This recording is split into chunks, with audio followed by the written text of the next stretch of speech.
Hey guys, it's your boy, Ballface8020, back again with another great commentary. Some people had asked for an economics video, so we'll do that now, but as always, first we're going to do some artwork. Okay, this is cartoony one, Skylar the Unicorn. Ready? 1, 2, 3, 4, 5, 6, 7, 8, 9, 10. Okay. So that one, I really wasn't happy with the way it came out, but I showed it to people and it's got a good response. And it's one of those ones that the more I look at it, the more I like it. I really enjoy the cartoony ones because, those are the ones that I can color in and really be creative with the coloring part at least. So it's, in fact, I was looking at it today and I was so happy with it. I was thinking, I think I could convert this into a painting and actually sell it for like, $50 or something. But then I thought about it, I was like, you know what? Nah, because there's like art schools all over the country that are doing stuff like students are putting out, like, you got hundreds of pictures a day, way better than that. So I don't know. I mean, it would be something like, I don't know. I guess I kind of would like to convert it into a painting, but it would be just such a big project that I don't know. I think I'm just going to stick with the drawings for the time being. And then on that subject, we do have, like I said, I like to mix it up. I do some cartoony ones and then some sketch ones. It really kind of depends what I'm in the mood for. Plus, I just feel guilty if I don't do like any of the realistic ones. I feel like, I'm letting my skills in that vein get weak, and I don't know, I just feel like obligated to do them. So even though they're not as enjoyable. So let's do, I got two sketches. The first is Malachi the house cat. This was another one I really didn't like at first, but I like it more as time goes on. 1 second. Hopefully you can see it. 1, 2, 3, 4, 5, 6, 7, 8, 9, 10. And then I have Paul the tiger. So let's go here. Ready? 1, 2, 3, 4, 5, 6, 7, 8, 9, 10. Okay. Oops, sorry about that. So, oops, sorry, I have craziness here on the screen. So anyway, for Paul the tiger, that's, I believe is the longest I've ever spent on one. Like I was really careful with that one because I'd been really unhappy with how my previous few sketches had come out. I mean, when I say sketches, I mean like realistic ones. And I still don't think it's my best one. I think Lisa the Fox and Henry the Tree Frog are both better. They both look better. They look more realistic. But in some ways, I feel it's my strongest. I feel like that one looks the most like the tutorial's final drawing. So I am happy with it. I'm happy with it. I'm not like 100% satisfied, but I'm happy with it. And then tonight I've just been doing like another unicorn, but this time I'm doing it from copying it off my own drawing as opposed to using a tutorial. So we'll see how it goes. But anyway, you guys are here to hear about economics. So let's start at the top. I have been predicting an economic crisis since 2008, pretty much. I first really got into economics and finance during the global financial crisis that happened in 2008. And, man, this thing is going to drive me crazy. Get out of there. Shoot. All right, well, hopefully this isn't messing up the video too much. So that's when I first started to research it. So I started going to places like Zero Hedge, MikeShedlock.com, although now it's mishtalk.com. And those were the guys, because those were people who had been, I quickly came to learn, had been predicting the crisis to begin with. And those were people who would say stuff that wasn't in the mainstream financial press. And just like, like the mainstream anything press just lies about everything, and I don't trust them. And the doesn't mean that the alternative press is any better, but you're at least going to get a different perspective.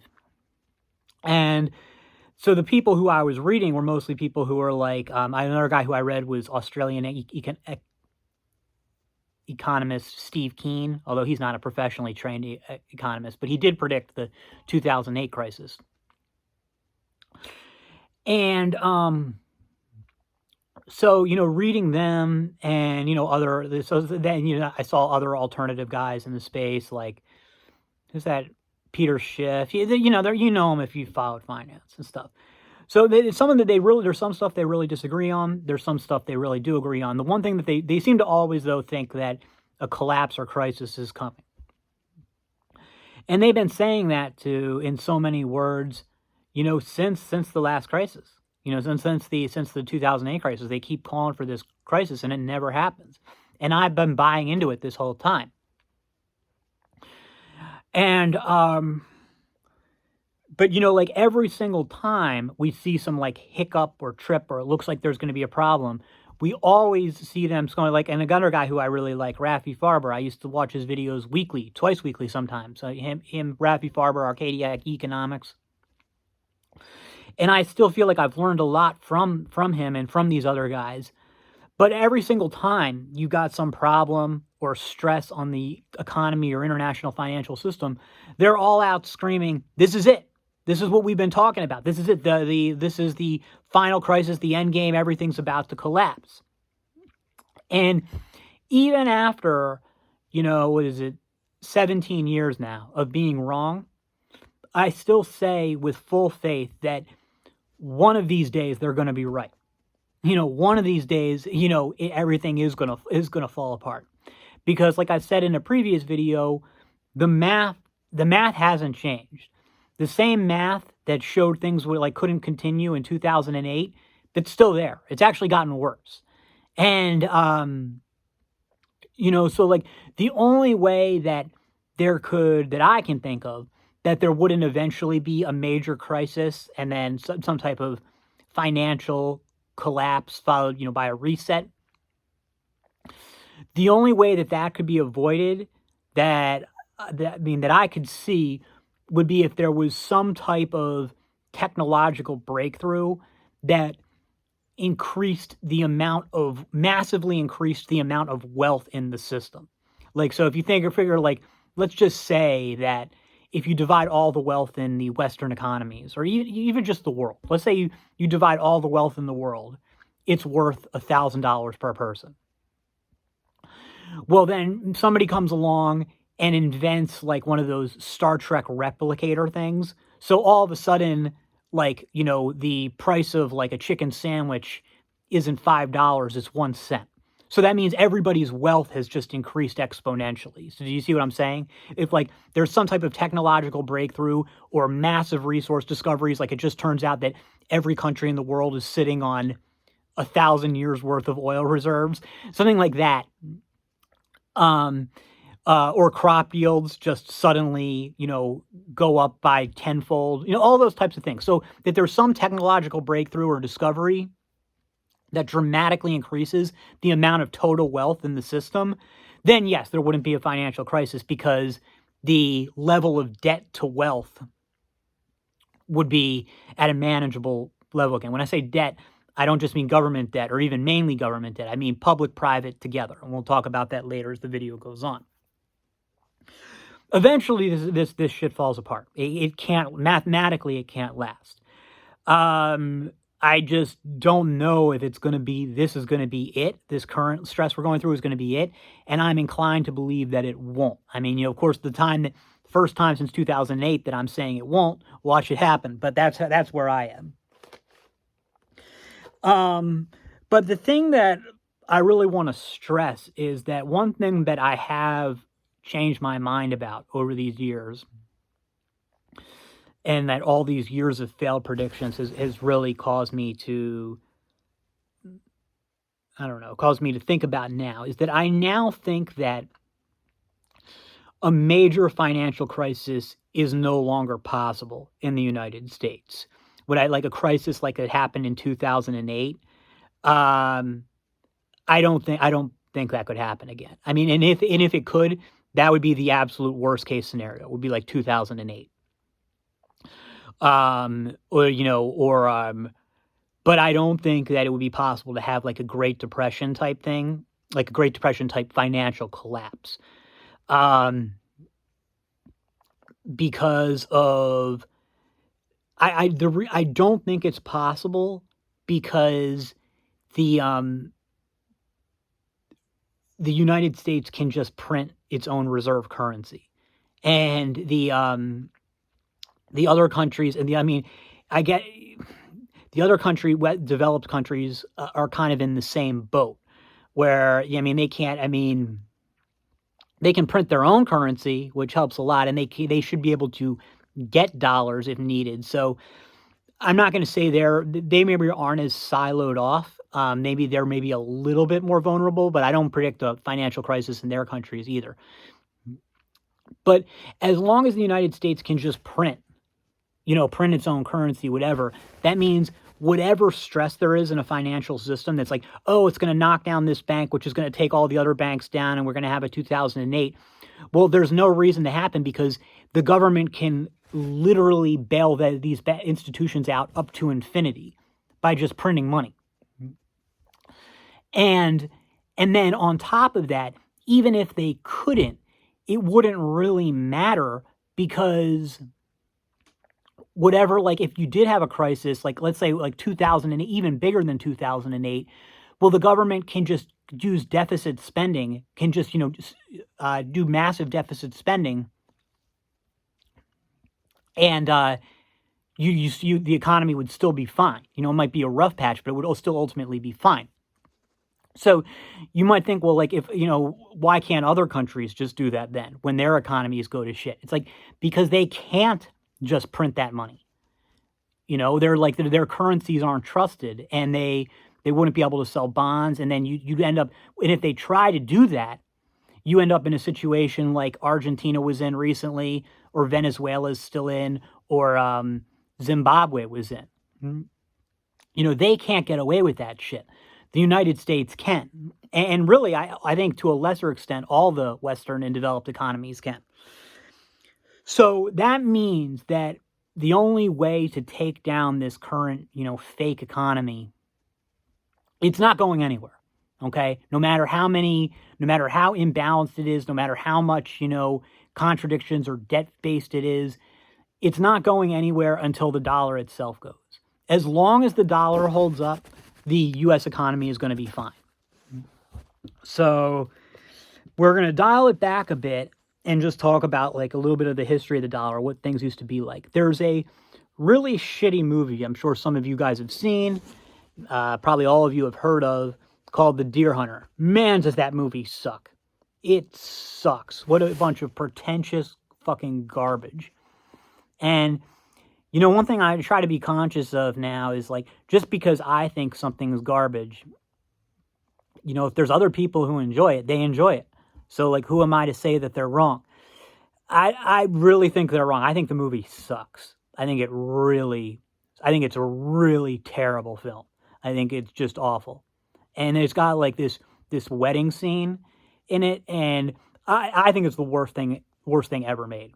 Is the wedding scene in The Deer Hunt. It's just amazing that somebody would make something that terrible. But anyway, that's not the point. The thing is in The Deer Hunter, these are working class people. These are just people who, before they get drafted to go to Vietnam, they just work in a factory. I think in Pennsylvania, and like a steel mill or something. And these are the jobs that would all go on to get offshored post-Vietnam. But the thing is, you could have one guy, and that's, what it ended up being, it's called the Rust Belt now for the Midwestern part of the country. You had all these people who, you had one guy as the breadwinner supporting his family on his steel mill job. Supporting his family, having, you know, a house, like a suburban house, 2 cars, and, you know, his wife could stay at home with their kids, and he'd make enough from that job to raise them. And no, there was a lot of things back then that we have today that we don't. But you could, it was kind of like the American dream, and that really started to disintegrate and go away in the 70s and stuff. And then, you know, in the 70s, as those jobs got offshored, you have people looking around saying, what happened, who to blame? And, you know, everybody's got their own different theories, you know, and, you know, so is it corporate greed? Was it mass immigration? Obviously that wouldn't affect offshoring, but it didn't help, you know, with wages and stuff. Was it just like inevitable as to the rest of the world caught up? And, you know, my feeling is that it was inevitable because but it was inevitable that those jobs were going to go somewhere else, because it's like, you know, it doesn't really make financial sense to have like low skilled factory stuff in the US, you know, because it's going to be, the cost of labor here is always going to be higher than it is in some third world shithole, as long as, you know, you have that transportation available. You don't have like the labor regulations or environmental regulations. So generally speaking, you're only going to want to build stuff in the US if it's stuff that you kind of have to build, like really high-end manufacturing. And then for all the offshoring there's been, the US still is, all these decades later, the leader in high-end manufacturing. But it doesn't really make sense to build not high-end stuff here. For the most part, there's some exceptions.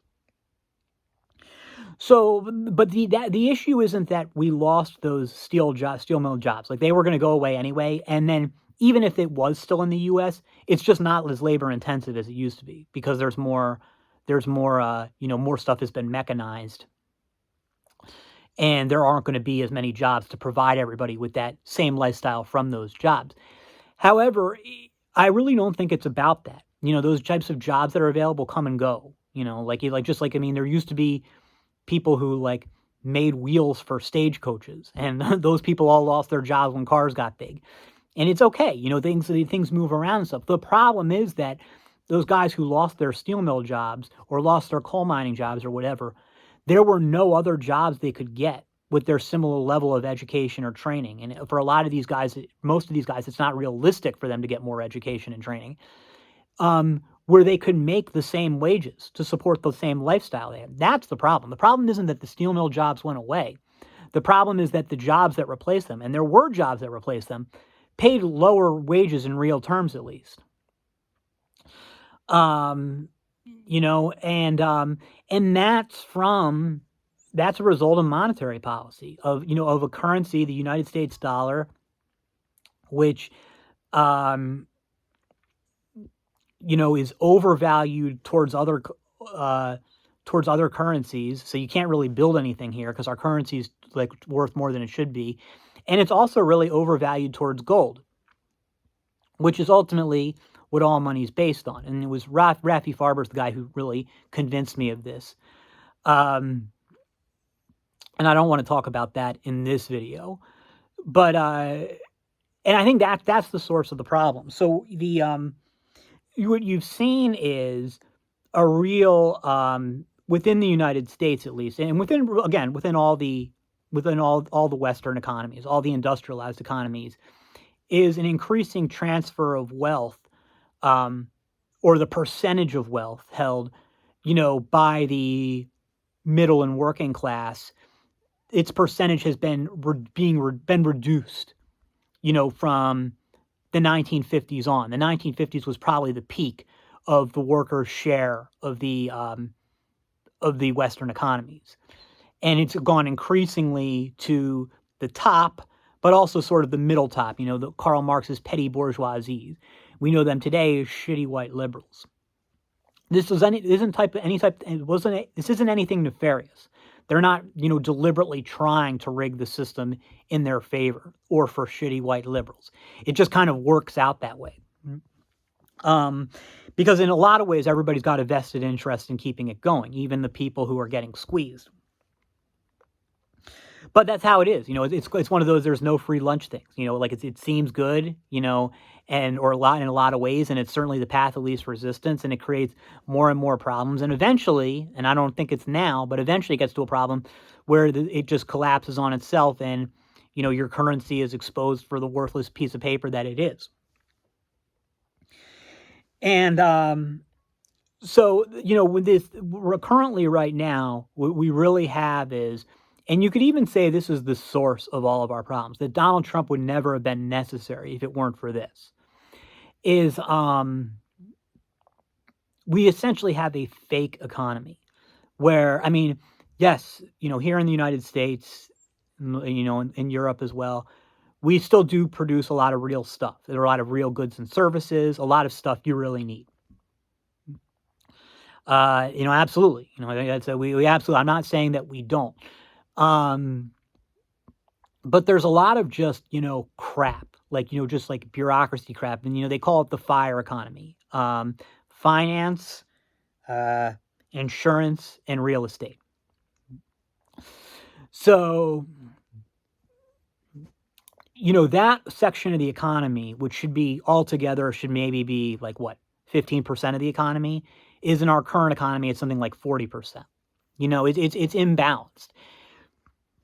And, it's because of this sort of like fake funny money system. And, you think about I know it's going away now, but the reason that you saw this stuff like LGBT and the real woke stuff just getting pushed everywhere in every corner is because companies, these big corporations, don't have to worry about making money because they can just roll it all over, with cheap debt. Now, once you can't just borrow, fake money to pay your bills, all of a sudden you start to really need producing real value. Then things get a lot more fair, and these, because woke stuff, I know how cliche that is now, but I just don't know what else to call it. Woke stuff is a luxury.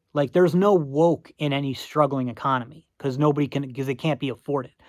But so all these liberal excess stuff that we can't stand, it can only be afforded because of, the fake monetary system holding it up.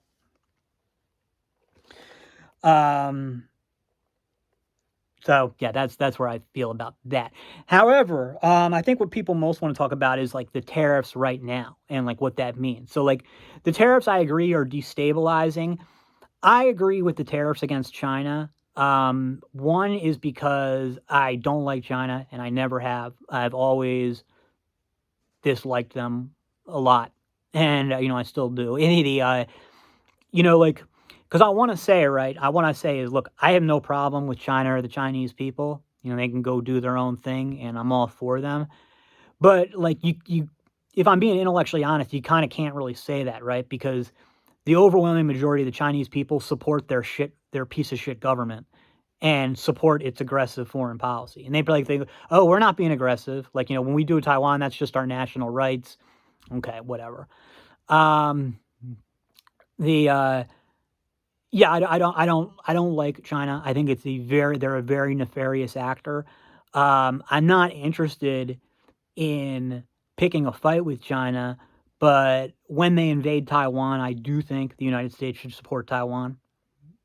I do think the United States should send troops if necessary. And if that means war, so be it. That's just how I feel. Now, I'll admit it's not a hill I'm going to die on. It's not something I care about. It wouldn't affect my vote for it or anything. If you had the Democrats put up somebody who was going to be oh, we'll be hard on China, and then the Republicans were put up somebody no, we can get along with them. We'll let Taiwan sink. I would vote for the Republicans still. But if you just ask my opinion, kind of in a vacuum. However, I've said many times before, despite my antipathy for the Chinese regime and my disagreement with its policy towards Taiwan, it is helpful to us here in the West because the thing is ultimately, and I do stand by this, Those of us here in the West, in the Western world, who are not liberals, China, Iran, and Russia are no threat to us whatsoever. No direct threat. Now, just because somebody's not a threat doesn't mean, foreign policy should be based, I think, should be based more than just interest and threats. You can still say, well, we should support Ukraine because it's the right thing to do, or we should support Taiwan because it's the right thing to do. And those are my positions. But on a practical level, on a more pragmatic level, I know I'm getting a little off topic here. Our only China, Iran, Russia, North Korea, they will never be a threat to those of us in the West who are not liberals. No threat whatsoever. And by tying down our own regime's resources, that's less force that can be directed against us internally. Because maybe you guys have forgotten COVID, but I haven't. And I know what our governments would do if they could. So the last thing I want to see is the Western worlds led by the United States have this sort of global hegemony, because that works against our interest. Whereas a world that's more divided and siloed off, not only does it limit our governments more, but it makes people more resistant to like mass immigration and stuff like that. Another reason I agree with the tariffs on China is just because it, again, silos off the world, cuts the world off. Anything that like deglobalizes and separates things is good for us and good for, anybody who doesn't want to see this global liberal dystopia. Also, it seems to really bother white liberals. So, I guess I'm for it for that. Now, the tariffs on the other countries, like, if I have to take a position, I guess I could. I was about to say I could kind of say I'm against them. I'm really not, because I just don't think they're relevant. Like, I agree, like, they're causing a lot of buzz. They're making a lot of noise. They may even be hurting Trump's approval rating. But I just don't see them being relevant because I don't see them lasting permanently. Like, I mean, they're just there, while new trade agreements get set up. And the new trade agreements are likely going to be exactly the same as the old ones. It's just Trump being Trump. So I don't like. I mean, again, like if you're trying to renegotiate trade agreements, I guess it's not a very nice way to do it. But it's Trump. It's one way to do it. I can't even really say I disagree with it. I don't see them as relevant because I don't think they're going to last. So, could all this tariff stuff cause enough destabilization that, our House of Cards economy, our House of Cards, economy, and then the dollar collapse? It could. I don't see it. It does seem like our fake economy has survived a lot more than this. It's got me thinking now that, maybe it only happens, the dollar only collapses just out of nowhere somehow. I don't know. I don't know what it's going to take. I don't think these tariffs are enough to do it. They certainly could be, but I don't think they are. What I mainly look at when we're looking at dollar health or inflation and stuff, I mainly look at two things. One is the price of gold, and two is the total credit outstanding. Now, I've got a video from years ago where I said big inflation is not coming. And I gave my reasons why, talking about the growth of total credit. Now, while I was wrong about big inflation wasn't coming, I admit that I was wrong about that. Everything else I said in that video, I stand by, and I feel like it has been borne out. About you have to look at the growth of total credit in the economy. And I said, look, total credit has already stopped growing. So there can't be inflation. What happened was that I underestimated the impact of the total credit growth that did happen during COVID and immediately after. Well, not really immediately after, but during those first 6 months of COVID, there was that massive credit growth and an economic contraction. And yet you didn't see much inflation in those first, in that first year of COVID. And what I underestimated was how long was the carryover effects of inflation that would last for the next few years. And now, the prices are still high, things are still bad, but inflation, it just seems like it's gotten better and better. It doesn't, except in insurance, which is where it's still horrible. Things have really calmed down. And, when I look at the total credit outstanding, I looked at we have data for the last 2 quarters, which is already 6 months behind because of the way they set this up. It did look like so I guess this would have been 9 months ago, the quarter from 9 months ago, whenever that was, credit grew at over 6%, and it's over 6% annualized rate. Now, pre-COVID, it was 4.5%. So I was thinking like, oh, okay, maybe it's picking back up and we're going to get some inflation. But then for the most recent quarter that we have data for, it was down to 3.2%. So basically, you're back to that 4.5 annualized per year, that we were before COVID. So insofar as I don't know how you could have inflation without credit growth, because there's no other case of it happened. Like during the 70s and this stuff, like where the 70s inflation, you had total credit growing at over 10% a year. So if total credit's outstanding is only going to grow by 4% a year, where the hell is the inflation supposed to come from? There's no extra money. There's no extra money for there to be in the system. Now, what could happen is if you just have a situation where the dollar loses a lot of value towards gold. That could also theoretically cause inflation. Now, ultimately, it wouldn't necessarily show up at first. And gold has really risen in these I think over the last 6 months, it's up by 20%. So that's a lot, in just 6 months. Last month, it's up by 10%. The thing is, we've seen this movie before. Every time there's financial volatility or uncertainty, you see these jumps in gold. And it's still gold's still 20% lower than it was. And this is in nominal terms, not in real terms, than it was 20 years ago or 30 years ago. I forget. I forgot. I should have checked that before this video. So, gold is really undervalued towards the dollar. The price of gold should be currently, I don't know what it is. It gets you gold is $2,000 an ounce, something like that.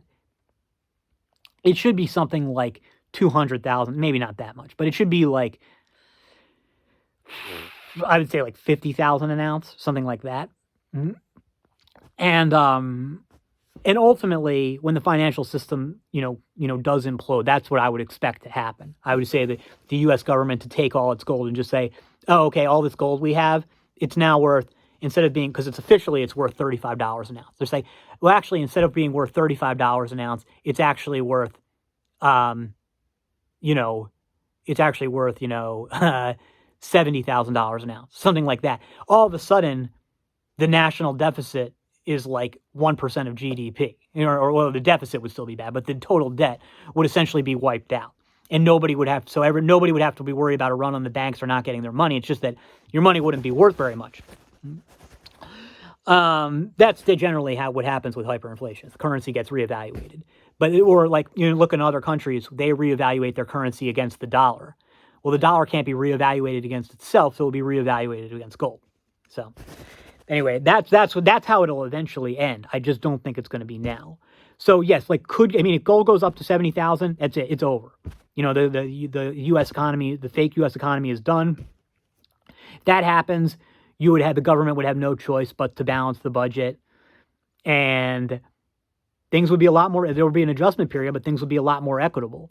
But right now, no, I don't think that's going to happen. I think, I think that the tariffs, for all the political brouhaha, I just don't think they're going to have a larger impact on the economy. I think the economy is going to continue to muddle along. I'm not sure if we're in a recession. We might be. If we are, I expect it's one of those minor Japanese type recessions.